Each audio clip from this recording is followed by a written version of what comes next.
Hola, hola, ¿qué tal? ¿Qué tal? ¿Cómo están? Buenas noches. Hoy he programado realizar una capacitación sobre contratación laboral para empresas. Y la contratación laboral para empresas debemos de considerar dos aspectos en principio, ¿no? Si es que uno decide realizar una contratación de personal, debe pensar si es que es un puesto que en definitiva es un puesto fijo o si es un puesto que no va a ser permanente, sino más bien va a ser eventual. Si estamos en ese caso de que es un puesto eventual, ahí podemos recurrir a los contratos sujetos a modalidad. Pero si es un puesto que no requiere una permanencia, en ese caso, o que sí requiere una permanencia, va a ser un contrato a plazo indeterminado. Muy bien, teniendo en claro eso, debemos de considerar también de que cuando contratamos a plazo indeterminado, lo preferible, pese a que la norma te diga de que puede ser de manera verbal, es preferible tenerlo por escrito, ya que de esta manera vamos a evitar posibles contingencias futuras por no dejar claras las responsabilidades dentro de un contrato. Entonces, entendiendo esto, ahora podemos pasar a revisar lo que son los contratos sujetos a modalidad. En los contratos sujetos a modalidad tenemos 9 tipos y empezaremos por el contrato por inicio o lanzamiento de actividad. ¿Qué quiere decir este tipo de contrato? Este tipo de contrato por inicio o lanzamiento de actividad se divide en dos, ¿no? Inicios cuando tú arrancas una empresa o un emprendimiento. Ahí es cuando puedes contratar por este tipo de contrato. Quiere decir que hay una incertidumbre, no se sabe efectivamente cuánto personal yo voy a utilizar o voy a necesitar para mi proyecto, para mi empresa, y por ende, al haber esta incertidumbre, yo procedo a contratar por de actividad. Ahora bien, la otra opción es por lanzamiento actividad, ¿no? Quiere decir que cuando yo quizás aperturo un nuevo tipo de actividad dentro de mi rubro, voy a requerir, por ejemplo, por la adquisición de una nueva máquina, voy a requerir de que eh, ya tenga un personal mayor. Ya no solamente lo habitual que eran mis 5 trabajadores, voy a necesitar 2 trabajadores adicionales porque es una nueva actividad que estoy realizando, ¿no? Por ejemplo. Entonces ahí puedo contratar por inicio o incremento de actividad, que es el primer tipo de contrato sujeto a modalidad y que también tiene un plazo determinado. Cuando tiene un plazo determinado, por ejemplo, en este caso es de 3 años. ¿Qué quiere decir esto? Que si es que yo contrato por hasta, digamos, si yo sobrepaso este tipo de contrato por más de 3 años, yo estaría desnaturalizando el contrato. ¿Está bien? Si es que tienen alguna duda, pueden dejarla en el chat. Yo voy a ir viendo cuáles son las consultas, las dudas que les surgen y poder también hacer esto un poco más dinámico. Muy bien. Por inicio, incremento de actividad, ese es el primer tipo de contrato sujeto a modalidad. El siguiente contrato, también de naturaleza temporal, es el contrato por necesidad de mercado. El contrato por necesidad de mercado tiene otro tipo de plazo. Ya no es de 3 años, sino ya puedes utilizarlo hasta por 5 años. Hay una norma dentro del Decreto Supremo 00397-TR que te señala que cuando existe una combinación de tipos contractuales, o sea, de varios contratos sujetos a modalidad, ahí yo puedo extender en la combinación de estos hasta un tope de 5 años.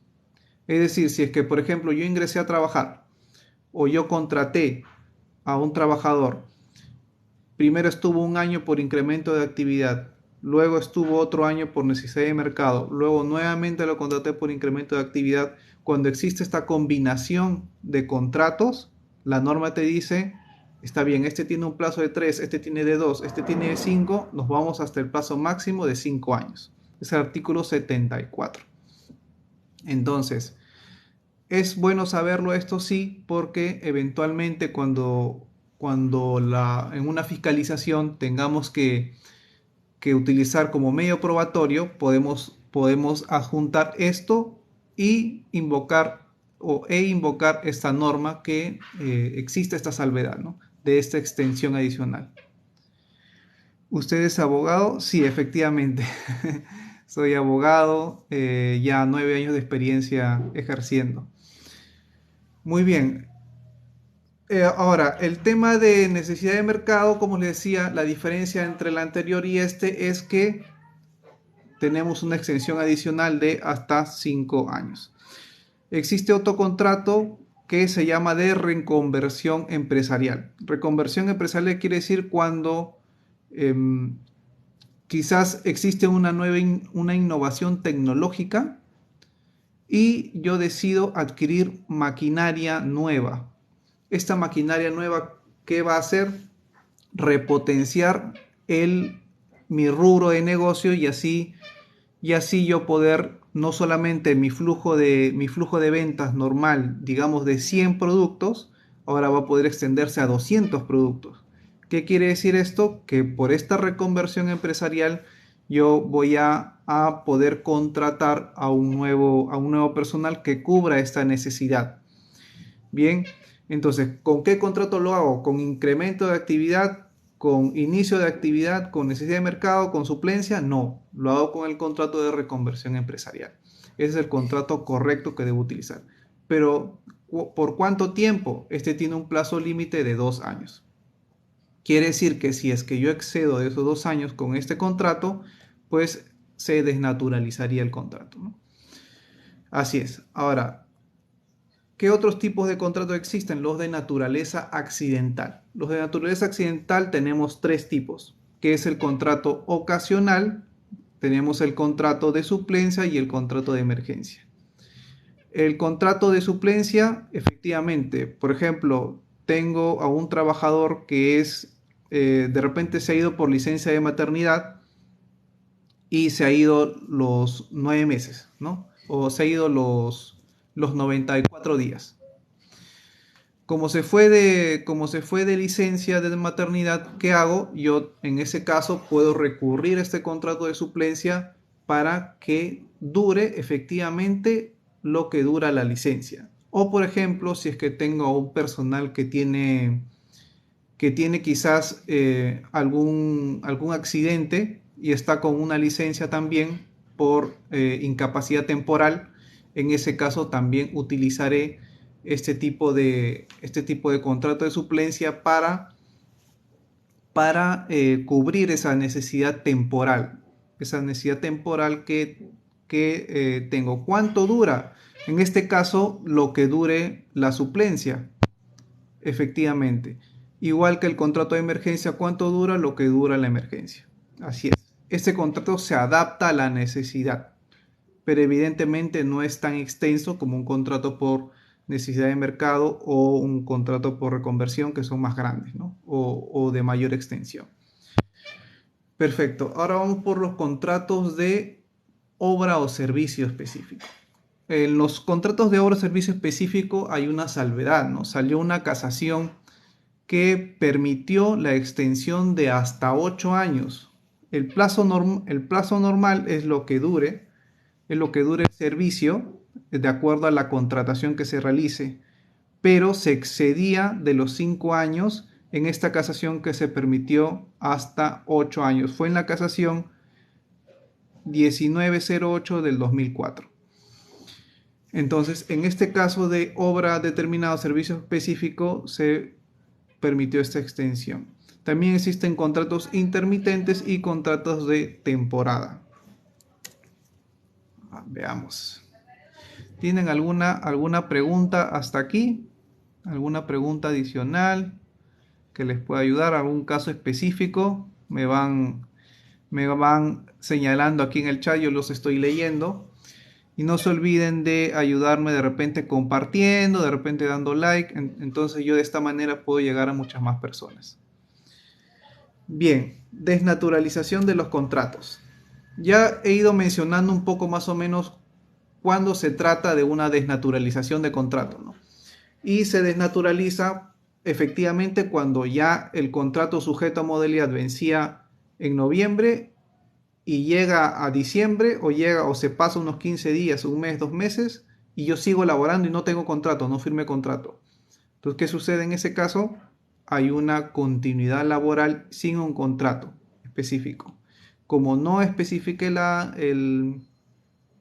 el plazo determinado, como lo señala la norma, en ese caso ha habido una desnaturalización de contrato. Entonces yo como empleador me debo de cuidar de seguir bien los plazos específicos y de firmar incluso unos días antes el siguiente contrato para no desnaturalizarlo, ¿no? Y si eres un empleado, efectivamente, cuando ya sobrepasa y te quieren hacer firmar, en ese caso no firmes, porque ya tienes la protección de haberse desnaturalizado tu contrato y de que hay una continuidad laboral. Por ende, eres trabajador indeterminado. Entonces hay que tener en cuenta esos dos aspectos. Siguiente, si es que, por ejemplo, en un contrato de obra o servicio, tú continúas ejerciendo el servicio, continúas laborando en la obra, ya terminó tu contrato, pero continúas ejerciendo. Entonces, ¿qué sucede ahí? También hay desnaturalización de contrato. ¿Qué quiere decir? Que eres un trabajador a plazo indeterminado. Entonces, empleador, igual tienes que cuidar la traditio de la contratación, el dar un adecuado seguimiento a la contratación de tus trabajadores. ¿Qué más? ¿Cuándo más se desnaturaliza? Por ejemplo, ya estábamos hablando del contrato de suplencia. Cuando hay un contrato de suplencia y yo he traído a un trabajador para que sustituya ese puesto y este continúa laborando a pesar de que ya terminó, ya regresó o ya se reincorporó la persona, continúa laborando, quiere decir que también hay una desnaturalización de contrato. Al haber una desnaturalización de contrato, pues ya se considera un trabajador a plazo indeterminado. Ya no corresponde que ese trabajador suscriba. Muy bien. Finalmente, cuando se demuestre la existencia de simulación o fraude. Efectivamente, ahí esto sucede normalmente cuando tenemos un trabajador que de repente emite recibos por honorarios, presta una relación de dependencia, no es un trabajador indeterminado o no es un trabajador independiente, sino dependiente. Cuando nos encontramos ante ese supuesto y de repente le hemos hecho firmar un contrato de locación de servicios, emitido un recibo por honorario, o de repente hemos hecho de que nos emita una orden de servicio cuando no corresponde y ha prestado las labores dentro de la empresa en total dependencia, además de que existen serios indicios de laboralidad, como por ejemplo que de repente tenga un photocheck de la empresa, de repente haga un registro de ingreso y salida a la empresa, de repente deje la huella, firme, existan documentos donde figure su nombre como un trabajador de la empresa normal. Entonces, en ese caso, en una fiscalización laboral, evidentemente el trabajador va a tener muchísimas pruebas a su favor de indicios de laboralidad que van a decir que este es un trabajador dependiente. Y en ese caso va a haber una simulación o fraude a la ley. En ese caso también hay una desnaturalización del contrato. Bien, ahora hay una duda que siempre surge de repente cuando uno tiene un trabajador que es permanente y de repente él se va, ¿no? Hace una renuncia y luego quiere volver. En ese caso, si quiere volver antes de un año, va a tener que volver igual a ser un trabajador indeterminado. Pero para yo volverlo a contratar a plazo fijo, en ese caso recién voy a poder utilizar ese tipo de contratos a partir de que se cumpla un año. Un año y un día recién puedo contratarlo por un contrato sujeto a modalidad. Hay que tener en cuenta esa salvedad. ¿Qué hay que tener en cuenta dentro de los contratos? En principio, los periodos de prueba tienen que estar debidamente sustentados, debidamente razonados para el tipo de puesto que existe, porque existen puestos ordinarios, puestos de confianza, puestos de dirección. Entonces ahí se va a manejar un tipo de periodo de prueba distinto. Por ejemplo, a un trabajador ordinario se le puede dar un periodo de prueba de 3 meses, mientras que, y se puede extender hasta 6 cuando uno llega a probar que la labor que éste realiza tiene un grado de dificultad, ¿no? Entonces, al ser esto un tipo de trabajo distinto, con mayor responsabilidad, entonces va a ser justificable que se extienda un poco. Cuando es un trabajador de confianza, en ese caso sí se puede extender hasta 6 meses. Cuando es un trabajador de dirección, hasta 12 meses el periodo de prueba. ¿Qué significa un periodo de prueba? Que es yo como empleador, en algún momento, yo quiera despedir a esta persona.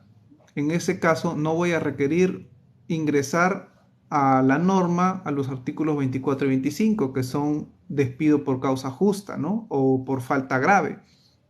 No voy a necesitar recurrir ahí. Cuando un trabajador se encuentra en un periodo de prueba, en ese caso como empleador yo puedo despedirlo en cualquier momento, incluso sin un previo aviso, en la medida que esté dentro del periodo de prueba. Pero si éste supera el periodo de prueba, en ese caso ya adquiere la protección contra el despido arbitrario. Ejemplo, los 3 meses, ¿no? Él cumple los 3 meses un día y yo quiero despedirlo los 3 meses un día, ya no puedo. O sea, sí puedo, pero debo recurrir ya a buscar una causa justa de despido que me permita realizarlo. Si quiero despedir a una persona, tendría que hacerlo dentro de los 3 meses para no tener que justificar este despido. Entonces hay que tener muy en cuenta este aspecto como empleador. Siguiente aspecto sería en los contratos es que yo debo declarar si es que soy o no soy una empresa que es una micro o pequeña empresa, ¿no? Si es que me encuentro inscrito debidamente en el REMIPE. ¿Por qué? Porque la norma señala que debe estar en tus contratos. Tú debiste haber informado en tu contrato de que tú estás en un régimen especial.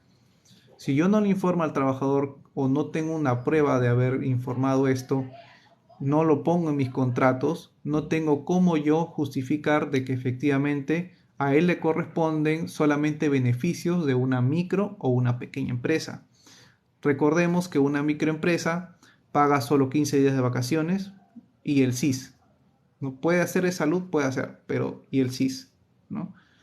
Una pequeña empresa paga la mitad de cada cosa, que es mitad de gratificaciones, mitad de CTS y mitad de vacaciones, ¿no? Así, 50% de cada cosa. Pero en el régimen general se tiene que pagar todo completo, ¿no? Que son los 2 sueldos de gratificaciones al año, que es el sueldo de CTS dividido en mayo y en noviembre, y las vacaciones completas de 30 días. Entonces es muy importante en nuestros contratos señalar efectivamente que yo me encuentro inscrito en el REMIPE desde tal fecha y por ende a ti trabajador te corresponde este tipo de beneficios por ser pequeña o este tipo de beneficios por ser microempresa. Entonces hay que tener muy en claro. Siguiente aspecto dentro de los contratos, debemos de considerar, por ejemplo, las obligaciones. ¿Cómo yo puedo exigir a un trabajador algo distinto a lo que no he plasmado dentro del contrato, ¿no? Es muy importante que yo determine efectivamente un perfil del puesto, que eso es lo que corresponde que éste realice, y no algo que sea muy distinto a lo que corresponde. Por ejemplo, yo no puedo ponerle actividades de logística a un abogado, ¿no? No tendría nada que ver. O actividades de repente de almacén a un contador. No tendría que ver. No hay una hilación. no tiene sentido.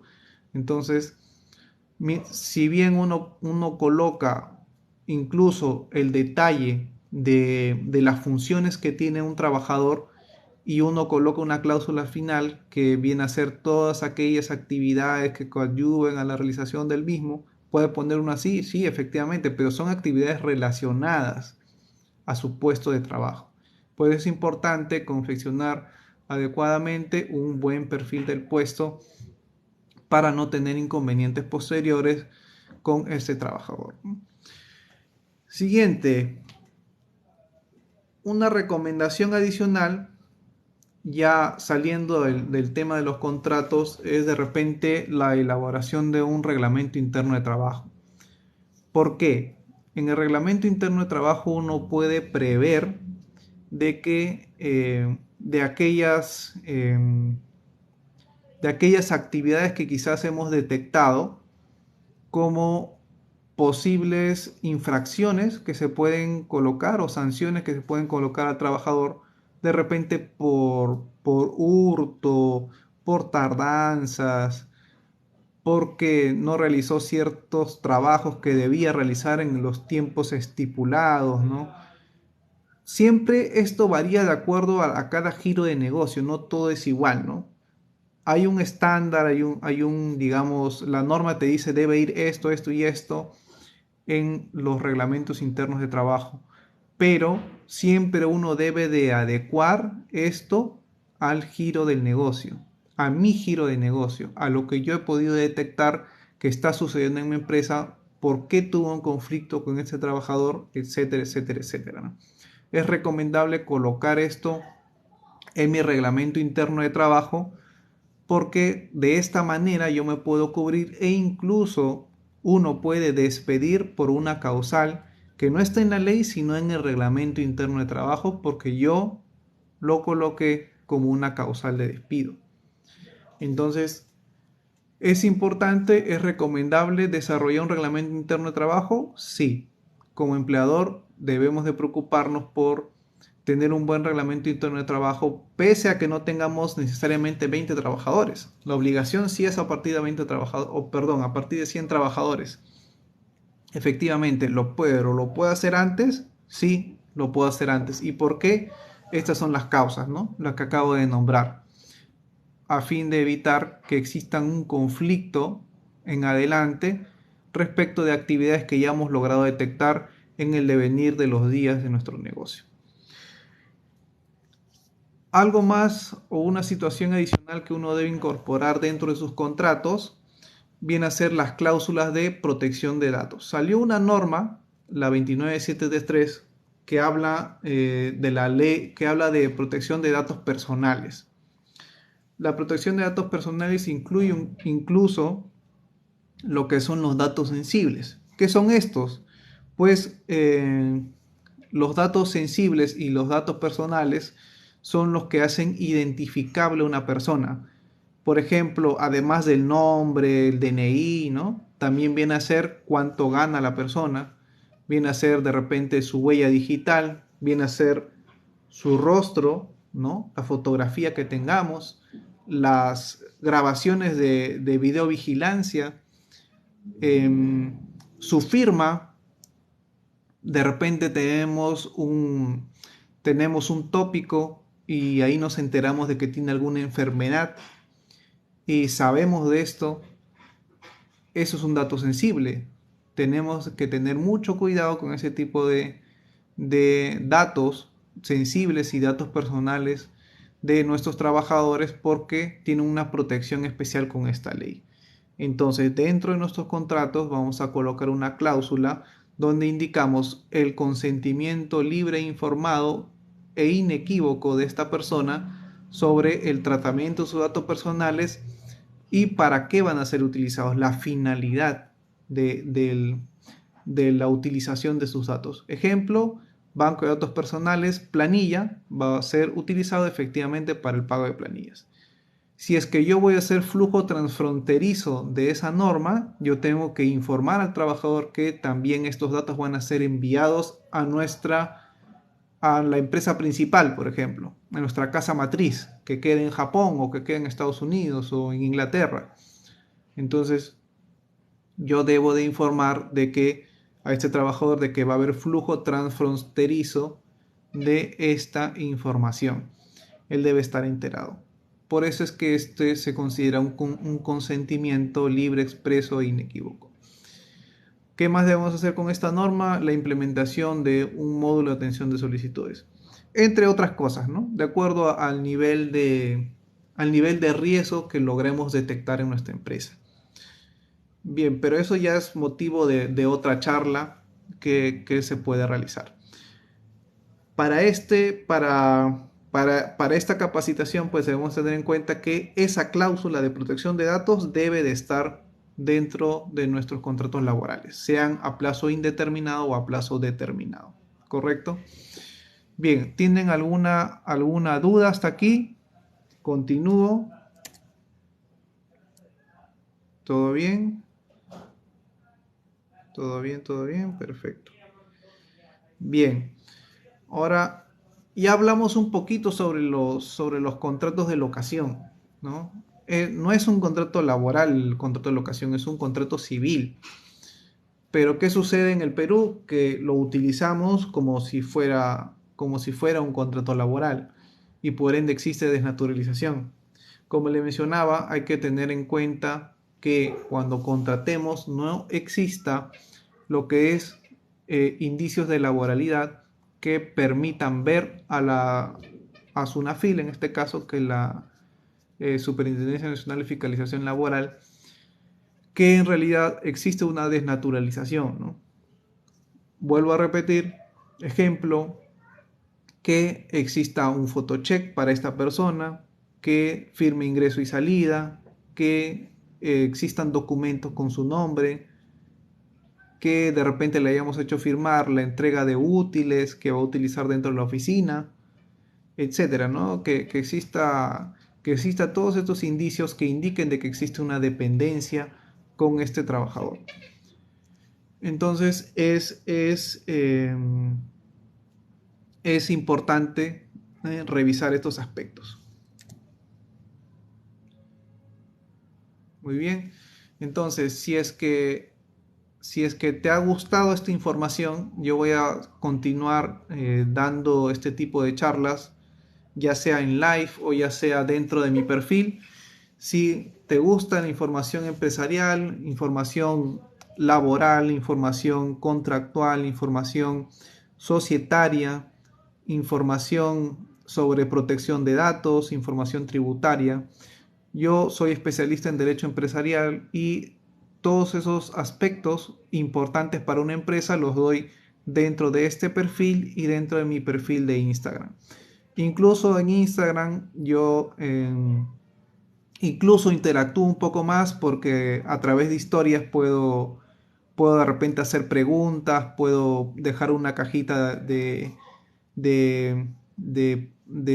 solicitudes que ustedes me pueden hacer y yo los resuelvo ahí, ¿no? Para que todos se puedan beneficiar de la consulta y puedan entender de repente algún aspecto que sea interesante para ustedes, ¿no? También interactúo con de repente mostrando algunas actividades que realizo y pues es importante también tener ese feedback de ustedes para saber si es que efectivamente la información que estoy subiendo es de interés de ustedes o de repente me puedan hacer alguna sugerencia de algún tema que les parezca más interesante. Entonces los invito a ingresar a mi perfil, a seguirme, ingresar a mi perfil. Hay un link ahí para que se dirijan a la sección de contacto y dentro de contacto pueden verificar las redes sociales. Es cuestión de hacer clic y directamente serán derivados a mis redes. Bueno, eso es todo. Espero que les haya servido esta información. Muchas gracias.